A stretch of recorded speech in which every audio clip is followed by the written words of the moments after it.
Berjumpa kembali bersama saya Sandro Jabrik Wong ganteng sak donya. Mohon untuk tidak menyebutkan nama dan identitas dalam percakapan ini karena percakapan ini saya naikkan dalam konten YouTube. Gimana Mbak E? Ya, maaf aku mau tanya kan tadi pagi aku kan pergi ke Kowloon kan buat nyerahin diri. Si. Aku Sampean mau nyerahin diri. ya aku kan tadi pagi udah ke Kowloon kan. Kebetulan aku itu kerja sudah dari tahun 2022 bulan Juli. Aku keluar dari majikan, terus hari ini tadi aku habis ke Kowloon kan pagi jam 9. Aku sampai sana, aku sudah naik ke lantai 5. Lalu nggak tahu kenapa di sana tuh sepi sekali, gak ada orang di atas kan. Habis itu aku telepon loh temanku, aku tanya ke chat Miss Yuni kan, tapi Miss Yuni yang balas adminnya. Terus adminnya ngejelasin kalau misalkan imigrasinya sudah pindah di Chumpan O. Iya betul. Terus? Lalu dikasih alamatnya kan, dikasih videonya, tapi aku tuh belum paham. Malah di Chumpan O ini kok kayak takut ya. Maksudnya gimana jika yang terus takutnya? Takut aja beda sama yang di Kolombia, aku berani. Kalau yang di Chumpan O ini aku sampai nggak jadi ya, besok lagi hari Sabtu. Aku mau pulang. Oh, sampean terhitung kalau dari bulan Juli sampai sekarang Juli berarti setahun dong. 2022. Wah mantap. Ini sudah 2024. Iya, ini berarti berapa ya? 2 tahun. 2 tahun lebih ya. Lebih ya.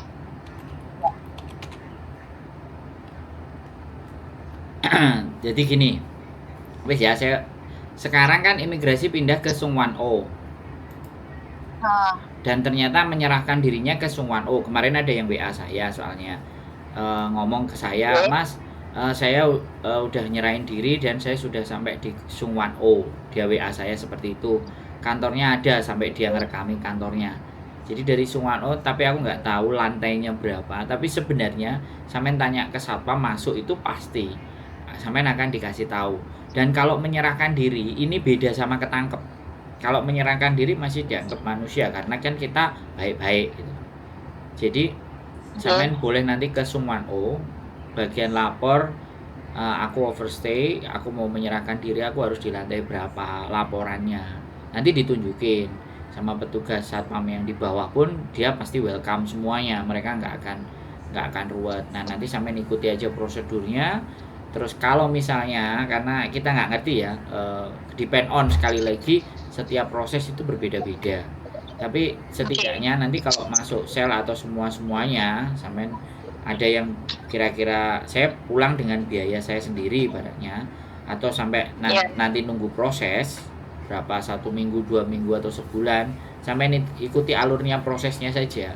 Kalau sampai nanti masuk penjara, di penjara pun kemarin yang saya anterin OS itu terus pulang sampai Indonesia itu di penjara malah gemuk. Jadi saya juga heran orang di penjara kok malah gemuk, karena makanan dan segala sesuatunya katanya dicukupi. Dan karena kita menyerahkan diri, kita nggak bagaimana dan seperti apa, itu mereka lebih memanusiakan. Jadi kalau menurut saya nggak apa-apa, geser aja ke Sungwan O, ya kan. Nah dari penjelasan saya, ya kira-kira sampean masih butuh kayak gimana lagi, karena terus terang kalau misalnya nganter, saya rasa di imigrasi saya juga belum pernah ke Sungwan O ini, ke imigrasi. Tapi begitu kita masuk, pelayanannya menurut saya jauh lebih bagus daripada yang di imigrasi Wancai, saya rasa sih. Soalnya gedungnya luwih apik. Sampean tinggal tanya di lantai berapa untuk penyerahan diri. Nanti tak coba ya, tak tanya temen-temenku yang mbaknya yang WA sama aku dan ngasih laporannya, tak kasih nomornya, sampean boleh nanti tanya sama dia. Yang jelas prosedurnya itu gampang, yang penting dokumen dan identitasnya sampean. Tapi sampean pikirkan lagi ya, kalau sudah mau pulang, Jadi jangan pernah ada pikiran mau balik lagi loh ya, kan gitu. Oke. Tapi kalau balik lagi jadi turis, kalau mau balik kerja lagi ke Makau saja, kan kayak gitu. Yang kira-kira Oke. bahasa Kantonisnya. Jadi sekali lagi saya memastikan bahwa sampean ini contoh yang baik. OS kok baik. Contoh yang baik tapi menyerahkan diri. Jadi artinya semuanya udah cukup. Syukur ya, nggak ngerti. Iya. Enek pacare sampean yang di Hong Kong yang akhirnya mau nikahin kan beda urusan. Jadi lah ya nggak ngerti kan, kadang-kadang teman-teman ada yang di luar terus hidup sama pacarnya terus memutuskan untuk menikah. Nah, kalau memutuskan untuk kayak gitu ada strateginya beda lagi, Mbak. Nah, kalau cerita ke saya. Soalnya kemarin ada anak yang nggak mau dipenjara, ya dia menyerahkan diri, dia tetap dipenjara, dia menikah, dia pulang ke Indonesia, ternyata visanya ditolak. Oh. Nah, karena keterangannya adalah dia melakukan kriminal. Oh, ini pun saya mau tanyakan. Bulan kemarin kan saya itu naik bulan kemarin saya naik MTR. Terus kan posisinya patadong saya itu kan nggak ada ya, hilang. Nah terus saya itu dikasih tahu sama temen gitu kan, itu aja dulu pakai beli tiket katanya gitu. Nah pas saya beli tiket itu saya nggak ngerti ya, mau yang merah sama yang itu tuh mungkin yang biru itu nggak boleh dipakai sama kita yang dewasa gitu. Saya beli terus nggak tahu mencetnya apa, saya pencet, lalu saya itu keluar biru, ya sudah lah, saya kan mau berangkat kerja itu waktu itu buru-buru ya. Terus saya masuk kelas itu ada petugas MTR di depan saya 2 orang, terus ngecek minta sapencing katanya. Aku kasih dong, maksudnya ya udah kasih aja, tanggung jawab. Terus saya diinterogasi rumahnya di mana, saya kasih tahu rumah saya di situ, di sini. Terus umpama saya dijemput polisi pun ya maksud saya tuh bertanggung jawab gitu. Habis itu ya udah nanti bayar katanya ini. Terus oke, saya bayar dong 1.000 didenda kan. Saya bayar ke resepsionis yang di depan itu, di depan NTR itu, saya bayar di situ. Itu 1.000 saya bayar, buktinya pun saya masih ada. Itu termasuknya kriminal kan? Apa nanti nggak bisa proses lewat calling day? Tapi kan saya sudah bertanggung jawab, maksudnya sudah bayar denda seperti itu. Tapi kalau utang yang di bank saya tidak pernah utang di bank, saya tidak melakukan kriminal lainnya. Gitu. Kalau itu enggak, kalau yang dianggap kriminal masuk kantor polisi, Mbak. Terus sampai diproses, itu termasuk kriminal. Kalau buang sampah dicatat sama polisi, terus kita bayar denda, itu kriminal. Nyuri dicatat tanpa ada hasil sidang, pokoknya kita udah bayar denda, yo boleh. Ya, itu bisa dikatakan kriminal. Tapi kalau sampean telat MTR itu bukan suatu kriminal menurut saya sih. Itu bisa jadi lalai dan tidak ngerti. Gitu aja. Ya, ngomciwo lah. Terus saya tadi dapat info. Gitu. Terus saya tadi dapat info dari adminnya Miss Yuni, kan dibalas chat saya itu, baik sekali beliau. Terus dia seperti ini, dia ngasih alamatnya di Chungkwan O, terus videonya Miss Yuni. Habis itu beliau bilang cara masuknya seperti di bandara, harus checking barangnya, semua yang dibawa ditaruh di dalam box. Jadi kalau datang jangan bawa barang aneh-aneh katanya gitu. Terus tidak bisa masuk langsung, semua pintu pakai card katanya. Dan harus ada petugas yang jemput. Jadi setelah check-in lolos, baru registrasi dan duduk di ruang tunggu untuk dijemput petugas ke lantai yang dituju. Terus beliau ngasih kayak stiker di dada gitu, ini visitor gitu, kayak tanda pengenal gitu mungkin ya, visitor gitu. Habis itu ditempel di dada seperti ini, jadi petugas yang jemput langsung tahu. Ini kemarin ada mbak-mbak yang menyerahkan diri mbak katanya gitu. Habis itu dia kirim video Miss Yuni lengkapnya itu di YouTube.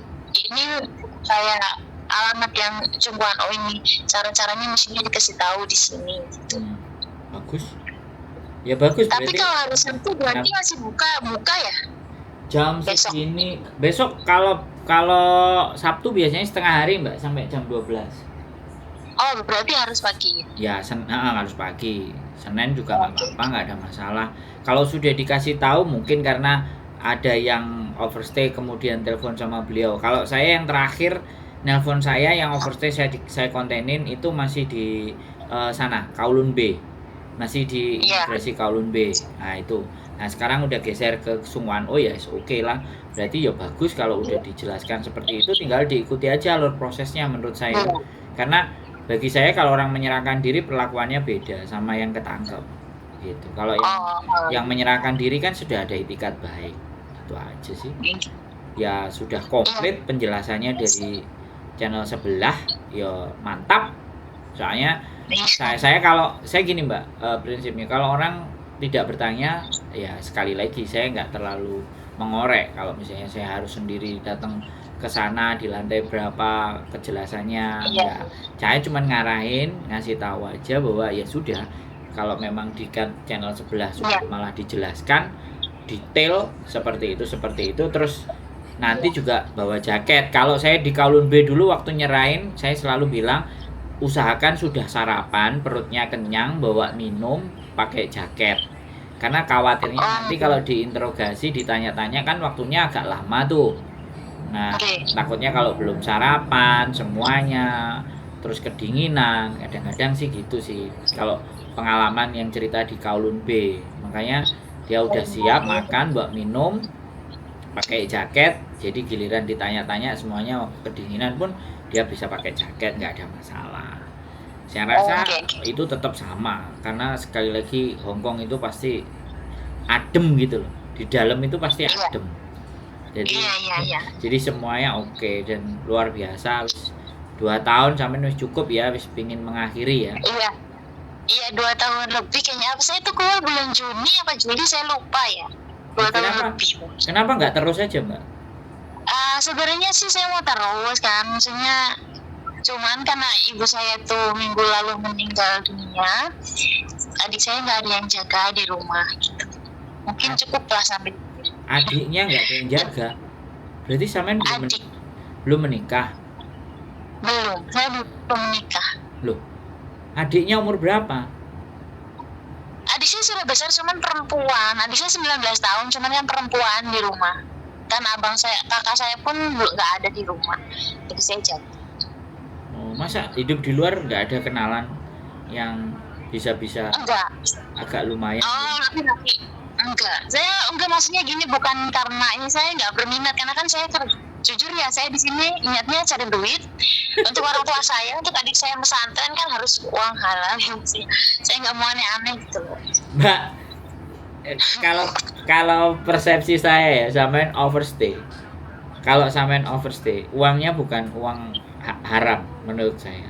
Uang haram itu yang nipu, itu uang haram. Kalau sampean kerja overstay itu sampean itu hanya melanggar, ini aku dibully ambek liane salah, tapi aku ngomong aja, overstay itu hanya melanggar pelanggaran administratif menurut saya. Jadi kalau kita sudah overstay kemudian kita kerja cari uang, jadi 2 pelanggaran administratifnya, dan itu pelanggaran administratif.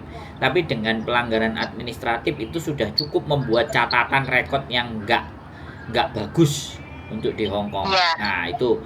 Tapi kalau untuk masalah uang, menurut saya kalau sampean cuci piring, sampean part time, kemudian sampean jaga nenek, atau kemudian sampean bersih kandang ayam, kandang apa, menurut saya itu masih rezeki yang halal gitu loh. Selama itu nggak nipu. Itu ya kalau sampean tadi bilang mau cari rezeki yang halal ya. Nah kembali lagi, kehidupan di luar kan biasanya kalau teman-teman ada di luar kan lebih agak sedikit bebas, sehingga punya kenalan, sehingga ngatur strategi masa depan di Hongkong itu bagaimana dan seperti apa itu kan ada. Tapi kalau sampean sangat tidak berminat dengan hal itu ya nggak apa-apa, karena bagi saya orang curhat, orang cerita, orang ngajak diskusi sama saya tidak akan judgement, saya tidak akan hakimi, tapi saya pahami keinginannya kemana. Kalau sampean tadi baru cerita keinginannya udah menyerahkan diri, kalau saya berpikir, nah setelah menyerahkan diri ya wis, nek orang kan ya wis gak terlalu kepo, ya wis menyerahkan diri. Tapi kalau seandainya ada sesuatu kesempatan atau hal lain yang terjadi di dalam diri saya dan itu masih bisa untuk diolah, dikelola, atau di arrangement, diatur lagi sedemikian rupa, kan ya tidak ada yang salah gitu loh. Karena pada prinsipnya siapapun yang datang ke Hongkong itu pasti cari ingin mendapatkan rezeki dan penghidupan yang layak, kan seperti itu. Oke. Nah, Ya, betul. tapi dengan cara yang berbeda-beda, dengan Iya. jalan yang berbeda-beda, yaitu yang menjadikan. Makanya kan kita memahami kalau seandainya ada potensi, ada peluang, ya kenapa nggak kita atur, tapi kalau enggak ya nggak apa-apa, kalau ya memang sudah kurang ya cukup, ya sudah nggak apa-apa, Iya. siap, aman-aman saja. Karena saya konten kreator tapi pingin yang berbeda. Jadi Oke. sesuatu yang dibahas dan yang dikaji itu nggak hanya melulu persoalan, tapi di balik persoalan itu ada apa yang kita bisa petik, ada apa yang bisa kita ambil sebagai nilai. Karena orang itu tidak selamanya salah, ya kan? Iya. Ada orang kayak Betul. sampean ini sudah jelas OS, sampean malah mau menyerahkan diri, terus telepon menanyakan prosedur. Ini kan berarti sampean karakter orang OS yang nggak rese. Kan ada yang OS juga yang rese, yang nggak karu-karuan, kan ada. Nah, karena saya yakin orang yang telepon saya itu setidaknya pikirannya sama kayak saya, isinya bersih gitu, bukan hal yang lain-lain. Iya. Jadi walaupun karena saya tidak memandang status, Mbak, orang kerja di sini OS mau dia telepon, dia bertanya ke saya anggap dia percaya sama saya. Orang yang telepon sama saya itu kan orang yang percaya, orang yang nggak menganggap bahwa enak ini diajak diskusi. Si Sandro ini enak kalau diajak ngomong, coba deh aku tak ngomong sama dia bagaimana. Nah karena orang percaya itulah ya saya harus menjaga. Makanya kadang-kadang channel saya kalau nggak musik siapa-siapa ya nggak ngebum. Kemarin giliran dikit musik aja udah rame, bung. nyenggol nama nyenggol nama seencret penggemar langsung berat. Salah apa ya salah jembatan netizen. Iya karena kan sebenarnya saya kan kerja di salon. Terus saya tuh di sana dari 2022 itu bulan November 2022 kayaknya. November 2022 saya kerja di sana. Sebelumnya kan saya pernah cuci piring, saya pernah cingkit, saya pernah buang sampah semua, saya pernah kan. Terus saya part time di rumahnya orang Pakistan, jaga anak di tempat saya pernah. Terus mungkin awalnya saya keluar dari restoran itu saya langsung kayak nyari kerja, saya nggak nganggur kan, 1 hari langsung saya nyari kerja, ditawarin. Kebetulan saya basicnya pernah kerja di salon, habis itu ditawar kamu mau nggak kerja di salon. Terus boleh mau kata aku apa aja kan orangnya nggak pernah pilih-pilih kerjaan kan. Habis itu saya masuk kerja di salon, kebetulan bos saya suka gitu sama kerja saya. Sampai sekarang bos pun ngomong kamu, sebenarnya saya tuh bulan Oktober pulang, udah ngomong sama bos itu dari lama ya, saya mau pulang bos. Terus kata dia jangan pulang lah, katanya kamu di sini kerjamu bagus banget katanya gitu. Terus ada staff karyawan satu lagi orang sini ngajakin kamu mau nikah aja sama saya katanya gitu. Aku bilang saya punya ini, aku bilang saya punya cita-cita tuh nikah sama orang Indonesia. Aku bilang gitu. Saya tuh lebih senang sama orang Indonesia. Aku bilang saya minta maaf nggak bisa gitu. Kenapa nggak mau, kan di sini kamu bisa cari duit katanya. Iya betul, saya tuh maksud kamu juga baik menurut saya kan. Terus saya bilang tapi saya nggak bisa, saya harus pulang ke Indonesia gitu. Terus bos saya tuh ngelarang, kamu saya bantu nanti carikan pengacara biar bisa di sini katanya gitu, nikah sama dia. Tapi ya saya tolak dengan baik-baik lah. Habis itu kebetulan orang tua saya minggu lalu meninggal, jadi saya pikir ya sudah, mungkin pulangnya sekarang aja ya. Nah, saya tuh seperti itu. Makanya saya cari tahu proses-prosesnya itu seperti apa. Sebenarnya sih di sini kerjaan tuh enak di salon gitu kan. Masuk jam 11:30, pulang jam 8 malam. Gaji lumayan.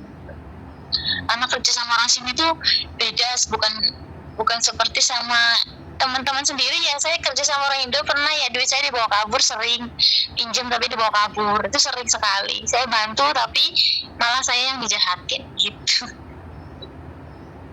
Jadi gini kan, kalau ya kembali lagi kan, kalau masalah menikah itu kan perasaan ya.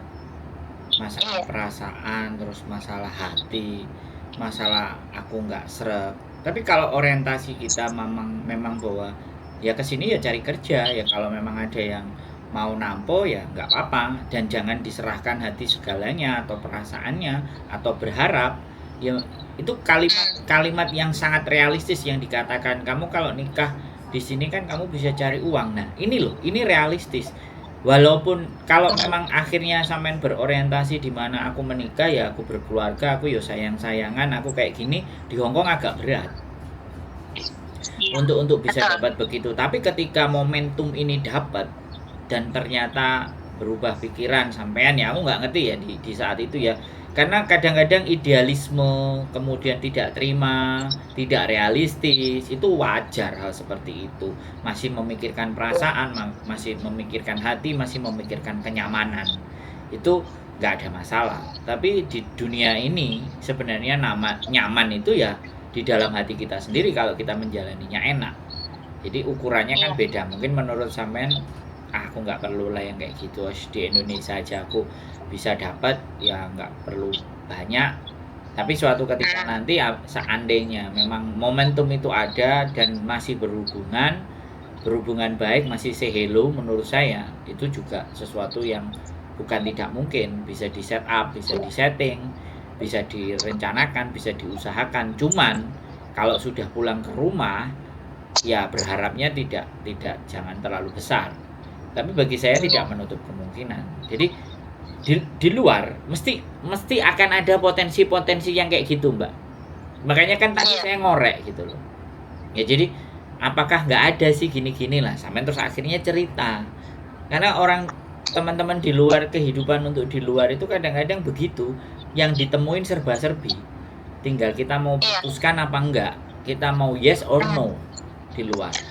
Kesempatan itu sudah sangat banyak, tetapi kalau memang ternyata bagi saya kalau toh pun kesempatan itu tidak diambil, setidaknya hubungan atau relationship itu sebisa mungkin jangan sampai hilang, masih terus keep in contact. Karena orang Hongkong, Mbak, kalau saya cerita, nyari pekerja itu susah. Iya, betul. Semua minta bayarannya gede. Nah, orang-orang yang mau dibayar nggak gede-gede itu orang mana? Ya orang yang dari luar Hongkong. Iya, Thailand gitu-gitu. Nah, Thailand, Vietnam, itu kan karena mereka negaranya tidak lebih baik daripada Hongkong. Makanya saya kan bilang enak kerjanya gini. Nah, menurut saya ya nggak apa-apa, sampean boleh menyerahkan diri dan semuanya. Tapi kembali lagi pertimbangkan kalau memang jaga anak, jaga adik, dan memang butuh istirahat dulu ya silakan istirahat dulu. Tapi bila mana suatu saat ada momentum, ada kesempatan, menikah itu di Hongkong mudah dan gampang menikahnya. Tapi untuk dapat dependent visanya itu butuh banyak strategi. Butuh banyak cara, tapi bukan berarti harapan itu tidak ada. Saya terhitung terakhir data masuk yang menikah yang sudah saya bantu ada sekitar 45 orang. Dari 2 tahun yang lalu sampai sekarang, jadi hitungannya 3 tahun lah. 2 tahunan itu sudah 45 pasang. Dan banyak ya? Kenapa? Banyak ya? Loh, yang menikah di sini? Lah, itu kan yang saya bantu loh ya. Yang di luar sana yang nggak saya bantu kan juga ada banyak gitu kan. Nah, pada kunci dan intinya mereka tetap satu hal, ya sudah punya KTP yang gajinya misalnya awalnya 487 bisa jadi 15, bisa jadi 16. Terus akhirnya kan bisa tumpuan harapan untuk masa depan yang jauh lebih baik. Jadi saya tidak melihat saya ngomong dengan siapa, mau OS mau PEPEN, tapi kalau cara berpikirnya kemudian dia sudah berani nelpon ke saya anggap orang yang berani nelpon ke saya dan mau nelpon ke saya itu cara berpikirnya terbuka. Karena kan ngobrol, ngajak diskusi, ya kan? Iya.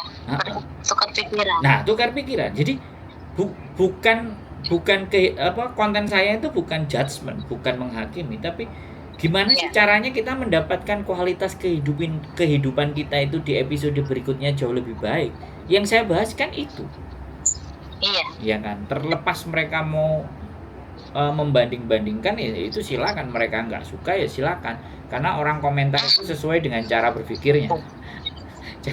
Cara berpikirnya sumbu pendek ya meledak-meledak, atau Iya, betul. cara berpikirnya dia nggak punya sumbu ya, begitu keselomet langsung jepat-jepat kan, kita nggak ngerti juga kan, Mbak. Iya, betul.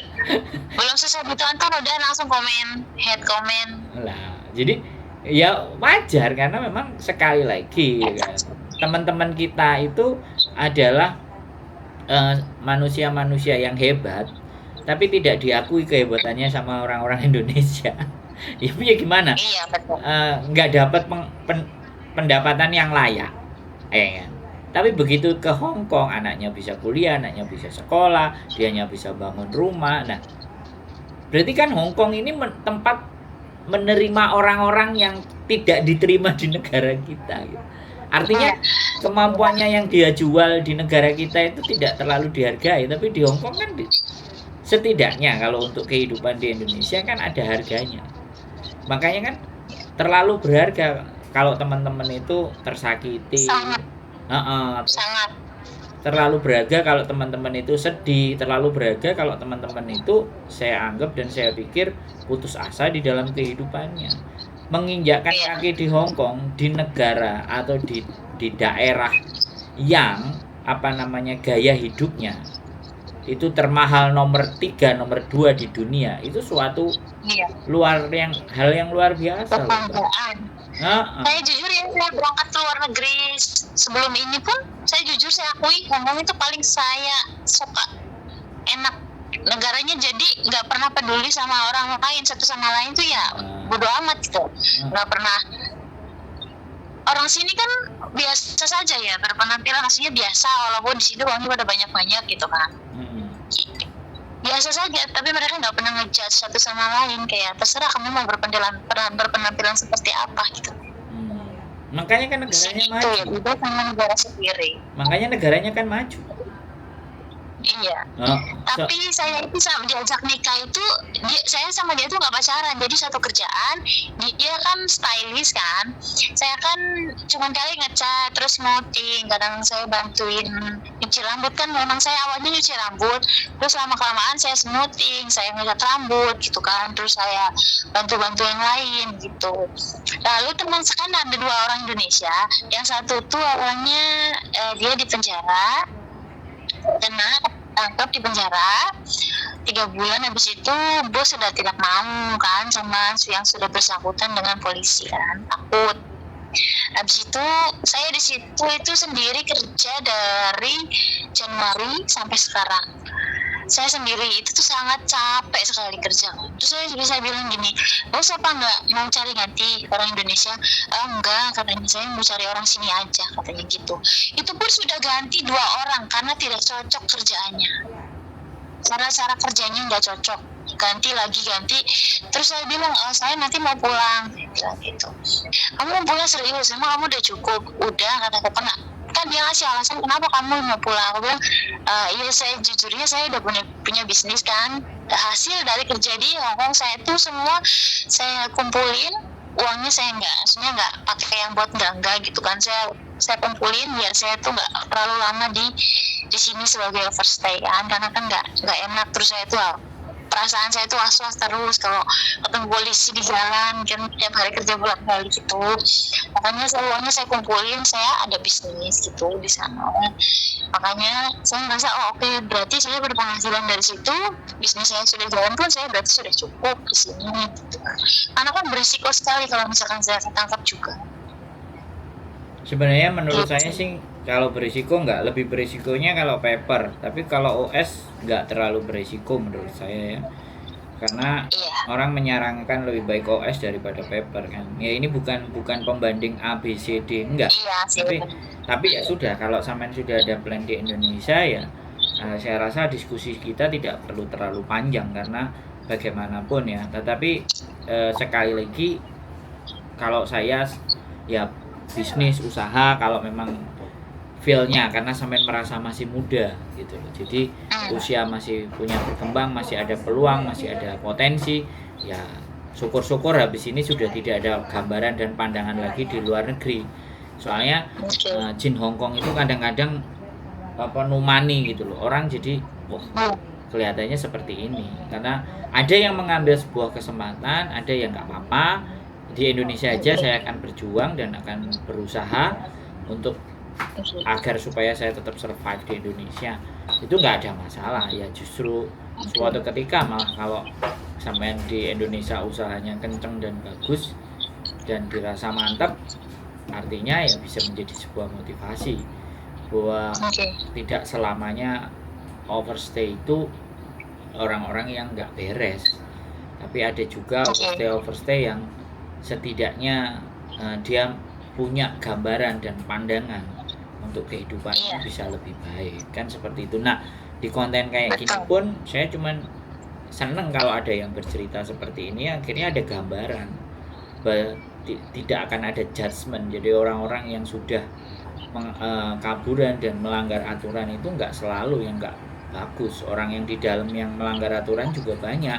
Orang yang di dalam juga mengecewakan majikan ya banyak. Jadi tidak ditentukan statusnya dia kaburan tapi apa bukan, tapi bagaimana cara dan pola berpikirnya. Makanya kan saya kalau berteman sama orang bukan berteman atas status, histori dan backgroundnya dia, tetapi saya lihat kalau cara pandang dan cara berpikirnya menurut saya keren, saya pasti akan berteman terus dengan dia. Tapi kalau dari cara pandang dan cara berpikirnya menurut saya nggak tepat, ya dia akan yang pergi, bukan saya yang pergi, Mbak. Dia yang akan pergi dari saya. Saya terlalu kuat. Ya saya ini nggak sombong tapi riak gitu loh, Mbak. Paham nggak sama? Wah, seperti itu sama dong. Oh sama ya. Sama aja. Saya ini nggak Cuma beda kalimat. Oh beda kata ya. Iya, beda kata. Enggak, soalnya saya memang nggak pernah memilih teman. Siapa aja yang mau berteman sama saya, ayo. Tapi kalau cara pandangnya sama, pasti akan bertemannya lama. Tapi kalau cara pandang dan cara berpikirnya dia yang mesek, dia yang akan belok, bukan saya yang belok. Nggak ada masalah saya, Mbak. Saya di sini nggak punya teman lah. Lama di sini nggak punya teman. Nggak ada. Lah, itu yang bagus. Kalau memang OS ya memang begitu. OS itu udah pulang ke rumah tidur, libur tidur gitu. Nggak pernah main, jarang. Nah, saya juga ada temen yang OS satu lagi perempuan. Jadi kalau ketika ada masalah, ada rese, ada apa, dia telepon terus giliran dia ada rezeki, kamu mau dibawain apa, durian, McD, macam-macam. Ya nggak apa-apa. Jadi dia nganggapnya apa namanya a lonely wolf. Jadi serigala yang sendiri. Jadi ya memang dulu sebelum dia OS dia ngomong ke saya nangis-nangis, cerita di pojokan McDonald-nya kos WB, aku harus gimana gini ya sudah, ya sekarang kamu putusin. Kalau kamu mau OS ya banyakin sedekah, banyakin ibadah supaya kamu selamat. Karena ada pengalaman, Mbak. Saya juga pernah berpacaran sama anak yang overstay 8 tahun, Mbak, overstay-nya. Kenal sama saya juga overstay 8 tahun. Dan memang gaya hidupnya kerja dari restoran pulang, kerja dari restoran pulang. Iya. Makanya kan saya sering habis pulang kerja ya saya ke tempat kosnya dia. Terus akhirnya kami memutuskan untuk ABCD, tapi endingnya karena dia berat dengan duit ya sudah. Dia memilih duit. Dia memilih paweknya. Ya sudah, akhirnya ya saya menikah sama istri saya yang sekarang. Ya.